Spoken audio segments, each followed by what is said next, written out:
pengrajin-pengrajin kita itu banyak, tapi mereka terkendala di pemasaran. Pemerintah harus hadir membantu mereka, menuntun mereka untuk mencari pemasaran. Itu dia. Kita akan kembali juga akan membahas dan kita akan mendengarkan bersama kira-kira apa yang menjadi program kerja Suara Lebu untuk aspek infrastruktur berbasis kebutuhan dan menyangkut hak hidup berupa pemukiman, sarana air bersih, jalan desa, lintasan usaha masyarakat. Mungkin Bapak bisa menjelaskan kepada seluruh masyarakat Kabupaten Papua Barat yang sedang menyaksikan acara ini juga, kira-kira apa yang menjadi program atau apa yang akan menjadi prioritas, skala prioritas untuk infrastruktur berbasis kebutuhan dan menyangkut hak hidup. Ya, terima kasih. Jadi ini persoalan kebutuhan mendasar masyarakat. Katakan air bersih. Air bersih ini sudah menjadi persoalan sejak lama. Ya. Sebenarnya tidak ada lagi desa yang tidak kita bangun air bersih. Tapi ada beberapa kendala. Sebagian itu kendala di sumber air, kemudian di perawatan, ya, di perawatan. Kemudian di perencanaan awal juga kami melihat salah sebenarnya. Mungkin kebutuhan instalasi dari sumber air ke satu titik atau reservoir begitu, penampungannya mungkin besi, tapi dibuat pipa dari atom. Tentunya dia akan rentan dengan kerusakan. Betul. Jadi hanya berapa bulan, berapa tahun rusak, bocor, dan tidak dirawat. Jadi berlapis-lapis pipa. Ke depan tidak seperti itu. Kita harus memang lihat kebutuhan instalasinya apa. Kalau memang besi, kebutuhan air bersih ini besar sekali sebenarnya. Tidak gampang sebenarnya. Jadi kita punya sumber air di salah satu kecamatan yang bisa mendistribusikan ke beberapa kecamatan. Salak bisa, Singgabur Mindangabuang bisa, desa ya, sampai ke PGGS bisa, Tinada bisa. Ada salah satu sumber air yang sudah kita lihat seperti itu.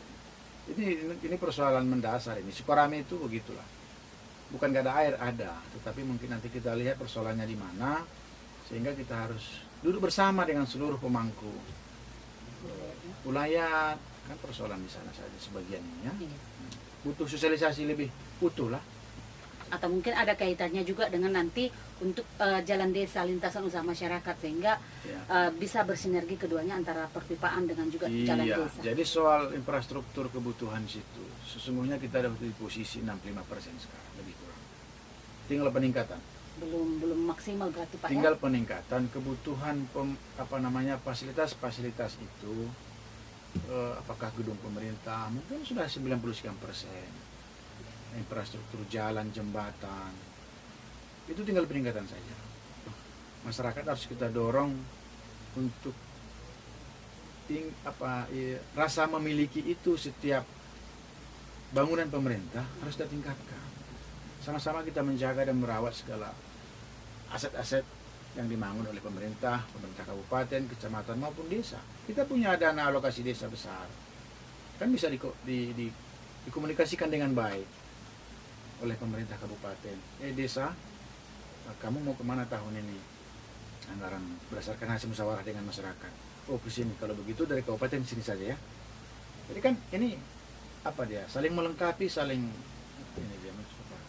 Kalau untuk pembangunan bendungan sendiri Pak, apakah memang sangat-sangat diperlukan pembangunannya, dan kira-kira seperti yang kita tahu bahwasanya di Kabupaten Papua Barat itu ada Lailangge ya Pak ya? Ya, jadi itu sudah wilayah provinsi. Itu sudah menjadi di bawah naungan provinsi itu. Kalau Lailangge itu irigasi Legarut namanya, punya sekitar hektar bahkan ribuan. Ini nanti harus musyawarahkan dengan masyarakat. Mereka mau buka sawah atau tidak? Karena faktanya hari ini di sana lebih banyak menanam tanaman kopi, jagung. Sana pun kita alirkan air, ini kan pasti dibuang. Ini pasti dibuang kan. Jadi nanti kita musyawarahkan. Apalagi ini soal COVID ya, kita harus menangani secara khusus ini. Di samping pencegahan, kita kita harus penanganan dalam kebutuhan pangan. Jadi masyarakat harus kita motivasi, harus kita berikan pemahaman bagaimana kita menghadapi COVID-19. Tentunya memperluas lahan-lahan pertanian itu sangat dibutuhkan. Bagaimana kerja pemerintah? Selama ini mungkin pemerintah hanya kebutuhan masyarakat berdasarkan permohonan buka lahan. Ke depan pemerintah harus turun memetakan, mengidentifikasi bagaimana supaya seluruh masyarakat bisa memperluas lahan-lahan pertanian, tanam padi dan segala macam. Kebutuhan pangan nasional kita ini rentan ini ketika situasi seperti ini. Gitu. Tapi untuk pemasaran juga diperlukan infrastruktur berupa jalan yang tentunya akses bisa kemana-mana gitu Pak ya. Jadi kalau untuk peningkatan ruas jalan sendiri, kira-kira apa yang akan didobrak di sini Pak? Tidak semua titik memang kita butuh pembukaan jalan baru, tapi lebih banyak kepada peningkatan. Karena kami melihat jalan yang sudah ada pun belum bermanfaat dengan baik. Itu sebagian kecil belum bermanfaat, belum dibuka oleh masyarakat. Lahan-lahan kosong itu masih banyak. Itu tadi. Baik, itu dia tadi untuk aspek infrastruktur sudah dijelaskan oleh Pak Sony Brutu. Kita akan beralih ke aspek lain, yakni sesuai dengan misi Sora Lebu. Kita ke aspek daya saing, kemampuan ekonomi daerah, dan peningkatan perputaran uang. Mungkin boleh dijelaskan Pak, gimana nih sebenarnya aspek daya saing masyarakat dengan kabupaten lain, dan juga mungkin kemampuan ekonomi daerah kita seperti ini, saat ini seperti apa? Ya, tadi kami sudah jelaskan secara singkat sebenarnya bagaimana kita masyarakat memproduksi komoditas unggulan untuk kita jual ke daerah lain dengan memperhatikan kualitas dan kuantitas. Kuantitas perlu, karena kalau hanya sekian kilogram mau diambil oleh para pedagang kan repot juga. Dia harus memang kalau bisa dia punya target supply. Oh, satu hari 2 eltor ini sayur ini bisa, ayo gitu dia. Itu pasti kita terbantu di harga pun, karena memang akses ke sini agak jauh ya. Tentunya kita harus genjot itu kuantitas, jumlahnya itu. Kalau untuk kualitas sendiri Pak? Kalau kualitas kami yakin masyarakat Pak Barat dalam segala sektor hasil-hasil pertanian selama ini masih bisa dijaga. Masih terjaga lah kualitasnya ya Pak ya. Dan untuk ini sendiri mungkin tadi kita kembali ke pasar tadi ya, pasar yang ada di Kabupaten Papua Barat, bahwasanya akan meningkatkan perputaran uang di masyarakat Kabupaten Papua sendiri.